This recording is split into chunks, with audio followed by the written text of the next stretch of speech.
सुबह सुबह सविता जी अपने पति सुरेश जी के लिए चाय लेकर कमरे में गई, लेकिन उन्हें पलंग पर ना पाकर बुदबुदा उठी कि सिर्फ काम ही काम, ना अपने स्वास्थ्य की चिंता और ना ही घर की। सुबह से ही अपने ऑफिस का काम लेकर स्टडी रूम में जाकर बैठ गए हैं।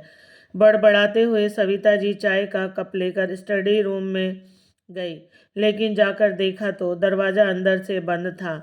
तो मन में एक शंका हुई कि सुरेश जी तो कभी दरवाज़ा नहीं बंद करते, आज बंद क्यों कर लिया। धड़कते दिल से सविता जी ने दरवाज़ा खटखटाया।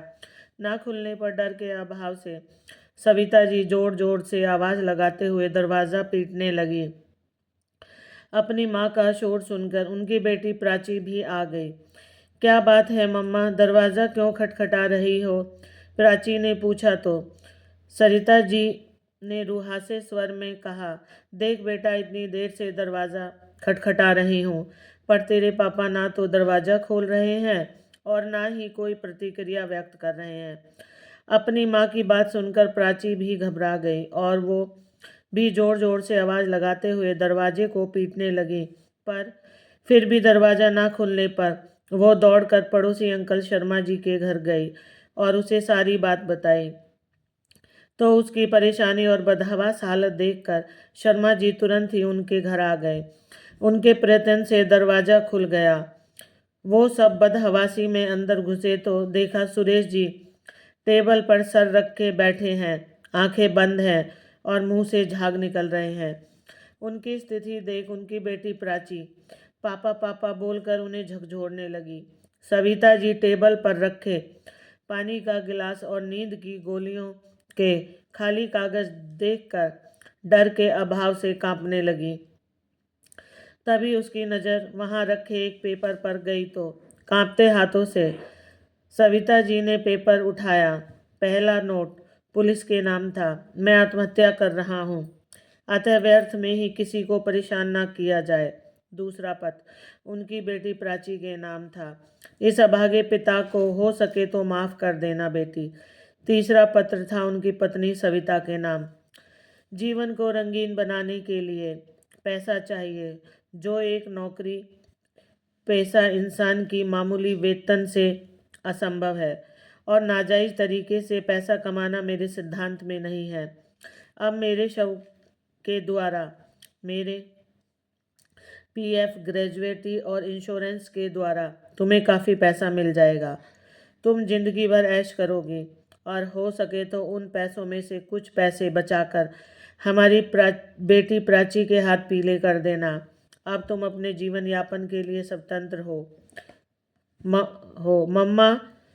तुम ही हमेशा पैसों के लिए पापा से झगड़ा करती रहती थी। तुम्हारी वजह से आज मुझे अनाथ होना पड़ा। तुम ही मेरे पापा की मृत्यु का कारण हो। कहते हुए प्राची जोर जोर से रोने लगी। हाँ बेटी, तुम ठीक कह रही हो। कहते कहते सविता जी कटी पतंग की तरह वहीं गिर पड़ी। फिर बुदबुदाते स्वर में बोली, ये तुमने क्या किया सुरेश? इतनी भयानक सजा क्यों दी मुझे? ये सच है कि मैंने हमेशा तुम्हारे आदर्शों की अवहेलना की, यहाँ तक कि अपनी इच्छाओं को पूरा न कर पाने के कारण तुम्हें अपमानित भी बहुत किया। पर तुमने तो मुझे कहीं मुंह दिखाने लायक ही नहीं छोड़ा। सविता जी बोलते जा रही थी। भाभी, प्राची बेटा संभालो अपने आप को। सुरेश अभी जिंदा है, इसे जल्दी से अस्पताल ले जाना होगा। शर्मा जी ने सुरेश की नब्ज देखते हुए कहा। क्या?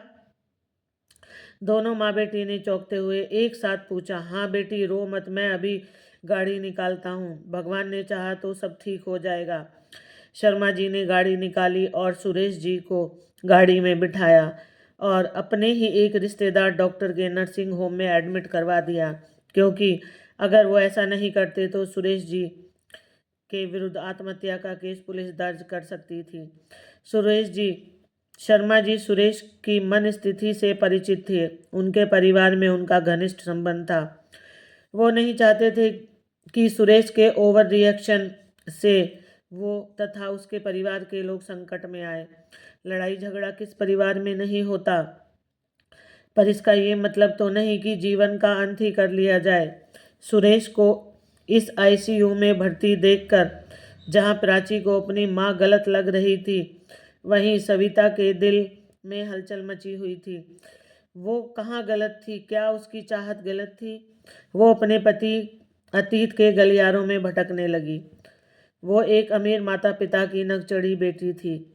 बचपन से दुख और अभाव का उसका सामना ही नहीं हुआ था। ग्रेजुएशन करते करते कॉलेज के आकर्षक वार्षिक समारोह की तैयारी के समय सविता का परिचय सुरेश से हो गया। ये छोटा सा परिचय न जाने कब प्यार में बदल गया। उन्हें पता ही नहीं चला। सुरेश एक सामान्य परिवार से था। उसका पिता प्राइवेट स्कूल में टीचर थे, पर पोस्ट ग्रेजुएशन करते ही सुरेश अपनी मेहनत के बल पर स्टेट सिविल सर्विस में उसका चयन हो गया।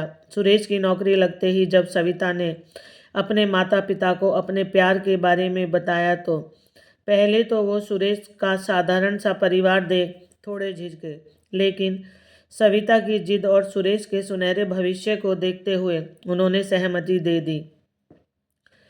सुरेश ने शादी से पहले ही सविता के पिता से कह दिया था कि वो विवाह के समय कोई उपहार ग्रहण नहीं करेगा। सुरेश के आग्रह को सुनकर उसके माता पिता को आश्चर्य हुआ था और सविता भी थोड़ा परेशान तो हुई थी, पर उस समय उस पर प्यार का नशा ऐसे चढ़ा था कि वो सुरेश की हर बात मानती गई। शादी के बाद जैसे जैसे दिन बीतते गए, वैसे वैसे सविता को सुरेश में कमियां नजर आने लगीं। जहाँ वो भौतिक वस्तुओं की शौकीन थी, वहीं सुरेश किताबी कीड़ा था। शाम को ऑफिस से आते ही वो जहाँ घूमने जाना चाहती थी, वहीं सुरेश अपना कुछ समय किताबों के साथ बिताना चाहते थे। धीरे धीरे अकेलेपन के एहसास के साथ उसे सुख सुविधाओं की कमी महसूस होने लगी। शादी के 10 महीने बाद सविता का जन्मदिन आया। हैप्पी बर्थडे टू यू सानू, प्यार भरे शब्दों में कहते हुए सुरेश ने कमरे में प्रवेश किया और उसके हाथ में उपहार पकड़ा दिया तो सविता भी खुशी से चहक उठी। क्या लाए हो इसमें? सविता ने पूछा तो सुरेश बोला, तुम खुद ही खोल कर देख लो। तुम्हारे जन्मदिन पर मेरी ओर से छोटा सा गिफ्ट। तो सविता ने उपहार खोल कर देखा और पैकेट में पुस्तक देखते ही मुंह बना लिया। यही उपहार मिला आपको मुझे देने के लिए? तो सुरेश बोला, सविता इस पुस्तक को पढ़कर तो देखो, बहुत ही ज्ञानवर्धक एवं रोचक है। जवाहरलाल नेहरू की पुस्तक डिस्कवरी ऑफ इंडिया। सुरेश की बात सुनकर सविता चिढ़ते हुए बोली, ये क्यों नहीं कहते कि मेरे जन्मदिन पर इससे ज़्यादा खर्च करने की तुम्हारी हैसियत नहीं है। ये क्या कह रही हो सविता? मैं ठीक कह रही हूँ। सुरेश, पड़ोसी शर्मा भी तो आपके ही स्तर के पद अधिकारी हैं, किंतु हमारे और उनके घर के स्तर में इतना अंतर क्यों है? उनकी पत्नी घर में ही 5,000 से कम की ड्रेस नहीं पहनती और आप आज मेरे जन्मदिन पर भी बस ये किताब उठा लाए। सविता ने आक्रोश भरे स्वर में कहा तो सुरेश बोला, सविता दूसरों के साथ कभी अपनी तुलना मत किया करो। वैसे भी इच्छाओं का कभी अंत नहीं होता। एक इच्छा पूरी होते ही दूसरी पैदा हो जाती है। जितनी चादर हो उतना ही पैर फैलाना चाहिए। फिर हम कितने लोगों से अच्छा जीवन व्यतीत कर रहे हैं। आज भी ऐसे करोड़ों लोग हैं जिन्हें 2 वक्त की रोटी भी नसीब नहीं होती। ऊपर देखने की अपेक्षा अगर नीचे देखोगी तो ज़्यादा सुख और संतोष पाओगी। मुझे पुस्तकों से अच्छा और कोई उपहार नहीं लगता, क्योंकि पुस्तक हमारे मानसिक सौंदर्य के विकास करती हैं। अगर तुम्हें मेरा उपहार पसंद नहीं आया तो कोई बात नहीं, क्रोध थूको और तैयार हो जाओ। अपनी मनपसंद ड्रेस या जो चाहे खरीद लेना। और हाँ, आज बाहर खाना खाकर ही आएंगे, शांत स्वर में सुरेश ने कहा। तो सविता बोली, इतनी बड़ी बड़ी बातें करनी अब रहने दो। कोरे उपदेशों के सहारे जीवन व्यतीत नहीं किया जा सकता। हमेशा महत्वाकांक्षी होना चाहिए। अगर हम ऊपर नहीं देखेंगे तो आगे कैसे बढ़ेंगे। आज केवल हम दोनों हैं। मैं अपनी इच्छाओं को दबा सकती हूँ, किंतु कल जब हम दोनों से 3 बच्चे होंगे तो बच्चों की इच्छाओं का दमन होते मैं नहीं देख पाऊंगी। तुम्हें अपने आमदनी बढ़ाने का प्रयास करना होगा, चाहे जैसे भी हो। मुझे अपनी सुख सुविधाओं की पूर्ति के लिए पैसा चाहिए। इतना कहकर सविता दनदनाते हुए चाय बनाने रसोई घर में चली गई और जब चाय नाश्ता लेकर आई तो कमरे में सुरेश को न पाकर समझ गई कि वो क्रोधित होकर कहीं चले गए हैं। ना ना चाहते हुए भी सविता जब तक उसके आत्मसम्मान को ठेस पहुंचा देती थी। सुरेश ने उसे अपनी शादी से पहले ही अपने विचारों से अवगत कर दिया था। उसने भी तो सब देख समझ कर ही उसे अपनाया था। फिर ये गिला शिकवा क्यों। आत्मग्लानि से पीड़ित सविता मन ही मन स्वयं को दोष दे रही थी कि तभी बाहर कार के रुकने की आवाज़ सुनाई दी। सामने मम्मी पापा को देख पल भर पहले का विषाद हर्ष में बदल गया। हैप्पी बर्थडे बेटा, मम्मी ने उसे गले से लगाते हुए कहा। Thank you mummy, thank you. पापा कितना ख्याल रखते हैं आप मेरा। क्यों बेटा, सुरेश नहीं आया अभी तक? 7 बजने को आए हैं, घड़ी की तरफ देखते हुए सविता के पापा ने कहा। तो सविता आक्रोश भरे स्वर में बोली, नहीं पापा, उन्हें तो हमेशा काम की ही पड़ी रहती है, अन्य बातों से उन्हें कोई मतलब नहीं है। बेटी का गुस्सा देखकर पापा ने कहा, कोई बात नहीं बेटी, कोई काम आ गया होगा। आप जल्दी से तैयार हो जाओ, सुरेश भी आता ही होगा। तुम्हारे लिए कुछ उपहार दिलवाकर आज बाहर ही कहीं खाना खाएंगे। तो सविता जल्दी से तैयार होने कमरे में चली गई। 8 बजने को आ गए, लेकिन सुरेश तो अभी तक नहीं आया। इंतजार करते रहे। थोड़ी देर बाद बाजार भी बंद हो जाएगा। देर होती देख सविता की माँ ने कहा, पर मम्मा इनके बिना। वो कहती भी तो कैसे कहती कि वो आ तो जल्दी गया था पर नाराज होकर चला गया। ऐसा कर बेटा, ताला लगाकर चाबी पड़ोस में दे चल। उसे चुप देख कर थोड़ा रुक कर मम्मी ने कहा। तो पापा बोले, लेकिन ये तो उचित नहीं होगा। वो बेचारा ऑफिस से थका हारा आएगा और घर में ताला लगा देख कर परेशान हो जाएगा। आप कैसी बातें कर रहे हो जी। तो क्या अब हम उसकी वजह से अपनी बेटी को अच्छी ट्रीट भी न दे। आज तो उसे जल्दी आना ही चाहिए था, मम्मी ने पापा की बात को काटते हुए कहा। तो सविता ने भी मम्मी की हाँ में हाँ मिला दी। बेटी की स्वीकृति पाकर उसके पापा भी विरोध न कर सके। सिर्फ इतना ही बोले कि चाबी के साथ एक नोट भी पड़ोस में दे दे कि हम 5 स्टार रेस्टोरेंट में खाना खाएंगे, वो भी वहाँ आ जाए। तो सविता भी घर की चाबी और एक नोट देकर अपने मम्मी पापा के साथ रेस्टोरेंट में चली गई। सुरेश रात को जब घर लौटा तो ताला देखकर समझ नहीं पा रहा था कि क्या करे। तभी पड़ोसी शर्मा जी की बेटी उसे चाबी देते हुए बोली, अंकल, आंटी अपने मम्मी पापा के साथ कहीं गई है और ये चिट्ठी आपको देने के लिए कह कर गई है। तो सुरेश ने चाबी लेकर ताला खोला और अंदर आकर पत्र पढ़ कर देखा तो वो बौखला गए। रेस्टोरेंट में इंतजार करेंगे, जब घर में ही इंतजार नहीं कर सके तो बाहर क्या करेंगे। सब दिखावा है, ढोंग है। जिसके लिए पैसा ही सब कुछ हो, वो किसी की मान मर्यादा की परवाह क्यों करेगा। मन ही मन सुरेश बुदबुदाया और फिर अपने कमरे में जाकर सो गया। लेकिन तिरस्कार और अवहेलना के कारण उसे नींद भी नहीं आ रही थी। करीब 11 बजे घंटी बजी। दरवाज़ा खोला तो सविता अपनी मम्मी के साथ दरवाजे पर खड़ी थी और उसके पापा गाड़ी से कोई सामान उतरवा रहे थे।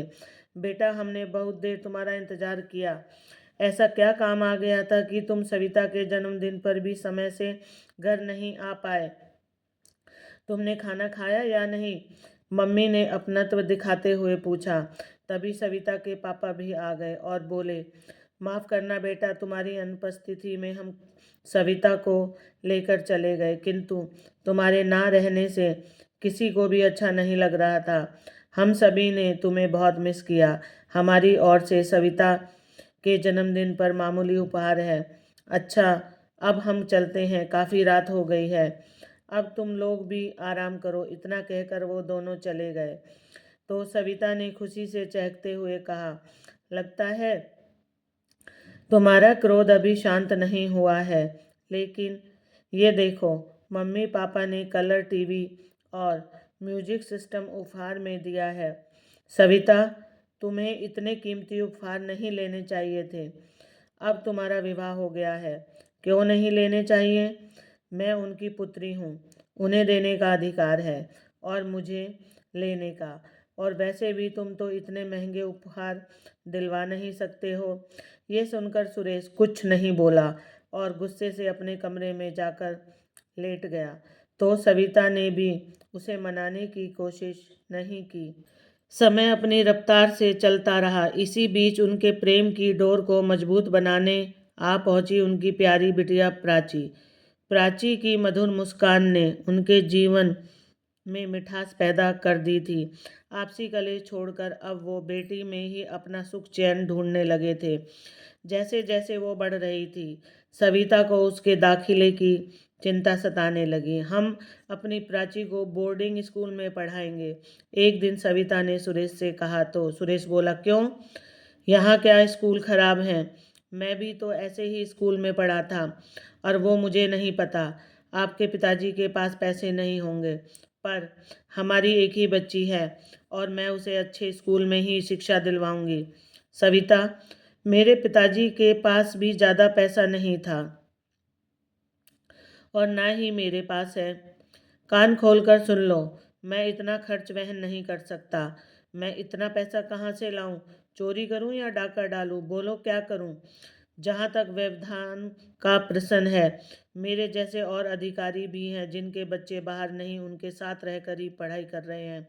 अनायास ही सुरेश का स्वर तेज हो गया। तो सविता बोली, मैं कुछ नहीं जानती। मैं अपनी बेटी को अच्छी से अच्छी शिक्षा देना चाहती हूँ। अब मुझे नहीं पता तुम इतने पैसे कहाँ से लेकर आओगे। सविता, प्रत्येक इंसान के अपने कुछ सिद्धांत होते हैं और उन पर चलना वो अपना कर्तव्य समझता है। मेरा भी सिर्फ एक ही आदर्श है, मेहनत और ईमानदारी की कमाई। उसी में जीवन का सुख निहित है। बच्चों की उचित परवरिश अगर सिर्फ पैसे से ही की जा सकती है तो ये तुम्हारा भ्रम है। यदि तुम आकलन करो तो पाओगी कि पैसे वालों के बच्चे अक्सर बिगड़ते ही हैं, क्योंकि वो सोचते हैं कि उनकी प्रत्येक इच्छाएं पैसों से पूरी हो जाएंगी और वो परिश्रम से जी चुराने लगते हैं और अंत में असफल सिद्ध होते हैं। इसलिए तुमने समझने की कोशिश करो सविता, जीवन को सुखी और समृद्ध बनाने के लिए पैसा उतना आवश्यक नहीं है जितना कि संस्कार, जो बच्चों को अपने माता पिता से प्राप्त होते हैं। सुरेश की बात सुनकर सविता ने खींचते हुए कहा, मैं आपके समान दार्शनिक नहीं हूँ, एक सामान्य नारी हूँ। आपका जीवन दर्शन समझ पाने में असमर्थ हूँ। आज के भौतिकवादी युग में पैसा ही सब कुछ है। मैं बस इतना ही जानती हूँ। सविता, तुम्हें कैसे समझाऊं? दुनिया में पैसा ही सब कुछ नहीं है। आदमी की अपनी इज्जत भी होती है। काश तुम मुझे समझ पाती तो मैं आज स्वयं को इतना अकेला और असहाय महसूस नहीं करता। सुरेश ने बुदबुदाते हुए कहा और सदा की तरह अपना सर पकड़कर बैठ गया। तभी उनकी नन्ही सी बेटी प्राची ने आकर अपने छोटे छोटे हाथों से उसका सिर ऊपर उठाया और अपनी बाल सुलभ तोतली आवाज़ में बोली, पापा, मुझे आइसक्रीम खाना है, प्लीज़ चलो ना। हाँ हाँ बेटी, क्यों नहीं, चलो अभी चलते हैं। कहते हुए सुरेश ने प्राची को अपने सीने से लगा लिया और अस्फुट स्वर में बोले, मेरे जीने की एकमात्र खुशी तो तू ही है मेरी बच्ची। यदि तू न होती तो शायद मैं जी नहीं पाता। कहते हुए सुरेश प्राची को गोद में उठाकर उसे बाहर ले गया। इसी सुख दुख के बीच जीवन के 20 साल बीत गए। समय के साथ प्राची ने पोस्ट ग्रेजुएशन कर लिया और कॉलेज में पढ़ना प्रारंभ कर दिया। तो सविता को उसका पढ़ना अच्छा नहीं लगा। वो चाहती थी कि प्राची सिविल सर्विस जैसे सम्मानजनक जनक पेशे को अपनाए, जबकि प्राची पीएचडी कर शिक्षा के क्षेत्र में ही आगे बढ़ना चाहती थी। लेकिन सविता की जिद के आगे प्राची की एक न चली और उसने सिविल सर्विस की तैयारी शुरू कर दी। अब बात आई प्राची के रिश्ते की, तो एक दिन जब लड़के वालों से बात करके सुरेश घर लौटा तो सविता ने उनके सामने चाय रखते हुए पूछा, कहीं बात बनी क्या? बात क्या बनेगी, जहाँ भी जाओ यही पूछते हैं कितना लगा सकोगे। 30-35 लाख से कम की कोई बात ही नहीं करता, सुरेश ने कहा तो सविता बोली, मैं तुमसे इसलिए कहती रहती थी, आज अगर हमारे पास पैसा होता तो हम अपनी बिटिया के लिए मनपसंद वर खरीद सकते थे। तुम्हारे ट्रांसफरेबल जॉब के कारण मैं नौकरी भी नहीं कर पाई। मैंने तो जैसे तैसे अपनी ज़िंदगी गुजार दी। बेटी को भी अब क्या ऐसे ही तिल तिल कर मरते देखेंगे? क्या उसकी झोली में थोड़ी सी भी खुशी नहीं डाल पाएंगे? कहती जाओ सविता, आज मैं सब कुछ सुनने को तैयार हूँ, किंतु क्या करूँ? मजबूर हूँ। अपनी आत्मा को तो नहीं कुचल सकता। मेरी सोच आज भी नहीं बदली। आज भी मैं मानता हूँ कि सच्चाई पर कभी बुराई हावी नहीं हो सकती। देखना, हमारी प्राची के लिए भी एक ना एक दिन योग्य वर मिल ही जाएगा। सुरेश की बात सुनकर सविता जी ने कहा, जीवन को सुखमय बनाने के लिए व्यवहारिक बनना ही पड़ता है। बदलते जीवन के साथ स्वयं में परिवर्तन लाना पड़ता है। मुझे तो तुम सदा लांछित करते आए हो, पर अब देखती हूँ अब क्या करोगे। तो सुरेश ने कहा, सविता, सच्चाई और ईमानदारी का रास्ता दुर्गम अवश्य है, पर इतना भी नहीं कि उस पर चला न जाए। कम से कम मन में इतना संतोष तो रहेगा कि हमने कभी गलत काम नहीं किया। आज भी मेरा अटल विश्वास है कि जीत अंत में सच्चाई की होती है। तो सविता ने चिढ़ते हुए कहा, हाँ हाँ, ये बड़ी बड़ी बातें करने से कुछ नहीं होगा। मेरी जिंदगी तो तुमने नरक बना कर रख दी है, अब बेटी की जिंदगी भी नरक बनाने में तुले हुए हो। सविता जी जोर जोर से बोलती जा रही थी तो प्राची ने आकर दोनों को चुप कराया। प्लीज़ मम्मी पापा, आप लोग मेरे लिए झगड़ा मत करो। मुझे अभी शादी नहीं करनी। मेरी मंजिल शादी नहीं, मेरा करियर है। तो दोनों चुप हो गए। पर अगले ही दिन ये घटना सच हो गई। सहन शक्ति की भी एक सीमा होती है। शायद वो सीमा आज समाप्त हो गई थी, वरना एक आदर्शवादी और अपने सिद्धांतों के पक्के सुरेश ऐसा कदम कभी ना उठाते। सोच सोच कर ही सविता पश्चाताप की अग्नि में जल रही थी।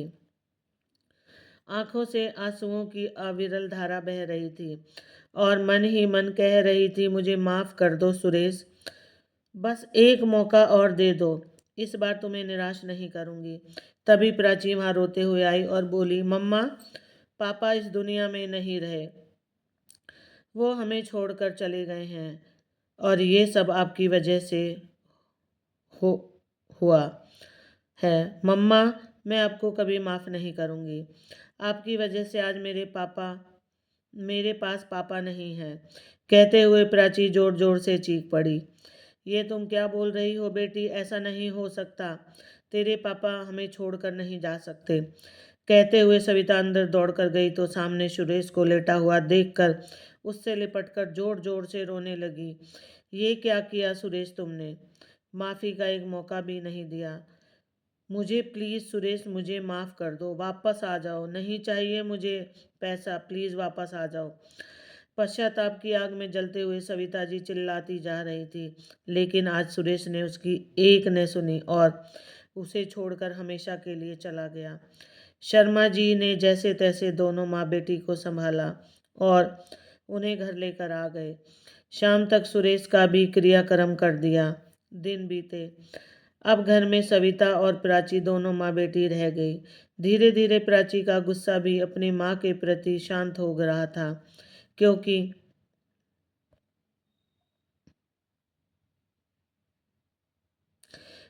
दिन रात माँ को पछताते देख उसे गुस्सा भी आता और दया भी आती, लेकिन कुछ नहीं बोलती। समय अपनी रफ्तार से चलता रहा कि एक दिन प्राची का रिजल्ट आ गया। एक बार लगा कि पूरे घर में खुशियाँ छा गई। लोग चारों तरफ से बधाई दे रहे थे। तो सविता को लगा कि अब शायद सारी समस्याएं सुलझ जाएंगी। लेकिन प्राची को खुश ना देखकर सविता जी ने कहा, क्या हुआ बेटी, आज तो तुम्हें खुश होना चाहिए। नहीं मम्मा, मैं सिविल सेवा में जाकर पापा की तरह खाना बदोशी की तरह जीवन व्यतीत नहीं करना चाहती। वैसे भी इस सर्विस में आजकल सभी भ्रष्ट और चापलूस हैं। जो थोड़े बहुत पापा की तरह ईमानदार हैं, उनको उनके अपने ही नहीं समझ पाए तो दूसरे कैसे समझेंगे। मैं तो अपनी कॉलेज की नौकरी से ही खुश हूँ और यही करना चाहूँगी। कम से कम यहाँ छल कपट से दूर रहते हुए अपने कार्य को पूरी ईमानदारी के साथ निभा तो पाऊँगी। आपके कहने पर मैं सिविल सर्विस सेवा के लिए परीक्षा तो दे दी थी और सफल होकर अपनी श्रेष्ठता भी सिद्ध कर दी, पर अब मैं उसमें नहीं जाऊँगी। बेटी की बात सुनकर सविता जी अचानक सन्न रह गई। बाप तो बाप, बेटी भी उसकी कामनाओं पर खरी नहीं उतरी। आखिर क्या कमी रह गई थी उसकी परवरिश में, जो बेटी ने भी अपने निर्णय का जिम्मेदार उसे ही ठहरा दिया। आज सविता जी पछतावे की आग में जल रही थी, लेकिन बेटी को कुछ नहीं बोल पाई और प्राची भी पीएचडी कर कॉलेज में पढ़ाना शुरू कर दिया। कुछ दिन बाद प्राची को भी कॉलेज में अपने साथ पढ़ाने वाले हम उम्र लड़के से दोस्ती हो गई। जब उसने अपनी पसंद के बारे में सविता जी को बताया तो सविता जी ने कहा, लेकिन बेटी, मैंने भी मनपसंद की शादी करके पूरी जिंदगी दुख झेले हैं और वही काम तुम करने जा रही हो। तो प्राची ने अपनी माँ को समझाते हुए कहा, मम्मा, पापा भी आपको समझाते समझाते इस दुनिया से चले गए, लेकिन आपने उनकी एक न सुनी। आपकी सोच गलत है। आप पूरी जिंदगी पैसे के पीछे पड़ी रहीं, लेकिन पैसा ही सब कुछ नहीं होता। इंसान की अपनी इज्जत भी होती है। अपनी पसंद से शादी करना कोई बुरी बात नहीं है, लेकिन उस रिश्ते को समझना और निभाना दोनों पर निर्भर होता है। माना कि पापा सरकारी नौकरी में न होकर एक सफल बिजनेसमैन होते, तब क्या आप दोनों के बीच कभी कोई समस्या ही नहीं आती? क्या आपकी मम्मी को आपके पापा से कभी शिकायत नहीं थी? क्या आपकी भाभी को आपके भैया से कोई शिकायत नहीं है? समस्या हर जगह है मम्मा। हर व्यक्ति के जीवन में समस्याएं हैं, लेकिन उन समस्याओं से निमटकर आगे बढ़ते जाना ही जीवन है मम्मा। बेटी की बात सुनकर सविता जी की आंखें भर आईं तो प्राची ने सविता जी के आंसू पोंछते हुए कहा, अभी पछताने से कोई फायदा नहीं है मम्मा, लेकिन आप ये मत सोचना कि आप अकेली रह जाओगी। मैं आपको कभी अकेला नहीं छोड़ूंगी, हमेशा अपने साथ रखूंगी। कुछ ही दिनों में घर में शहनाई बज उठी। शादी समारोह के बीच अपने बेटी दामाद को हंसते देख सविता जी सोचने लगी कि शायद यही उसके जीवन का पहला सही निर्णय है। आज उसे अपने पति सुरेश जी के कहे हुए शब्द बार बार याद आ रहे थे कि सच्चाई पर कभी बुराई हावी नहीं हो सकती, हमेशा जीत सच्चाई की होती है। देखना, हमारी प्राची के लिए भी एक न एक दिन योग्य वर मिल ही जाएगा। हर अंधेरे के बाद उजाला जरूर आता है। सोचते हुए सविता जी की आंखें भर आई कि मेरी जिंदगी में तो अपनी ही कमी के कारण उजाला कभी नहीं आया, लेकिन भगवान मेरी बेटी की जिंदगी में हमेशा उजाला रखना। क्या हुआ मम्मा, आप रो रही हो? पीछे से प्राची ने आवाज लगाई तो सविता जी ने अपने आंसू पोंछते हुए कहा, नहीं बेटी, रो नहीं रही। कल सुबह तुम चली जाओगी, बस इसलिए आंखें भर आई। तो प्राची की भी आंखें भर आई। उसने कहा, नहीं मम्मा, तुम चिंता मत करो, मैं बहुत जल्द आपको अपने पास ले जाऊंगी। सुबह होते होते सविता जी ने भारी मन से अपनी बेटी को विदा तो कर दिया, लेकिन फिर कमरे में जाकर खूब रोई। आज उसे अपनी गलती का बहुत पछतावा हो रहा था कि काश मैंने उस दिन ये न कहा होता तो आज उसके पति जिंदा होते। आज उसे यह एहसास हुआ कि पैसा ही जिंदगी में सब कुछ नहीं होता, पति के बिना भी जिंदगी अधूरी है। आज पछतावे की आग में जल रही सविता जी के पास काश के सिवा कुछ भी नहीं बचा था। तो दोस्तों, आपको यह कहानी कैसी लगी कमेंट करके ज़रूर बताएं।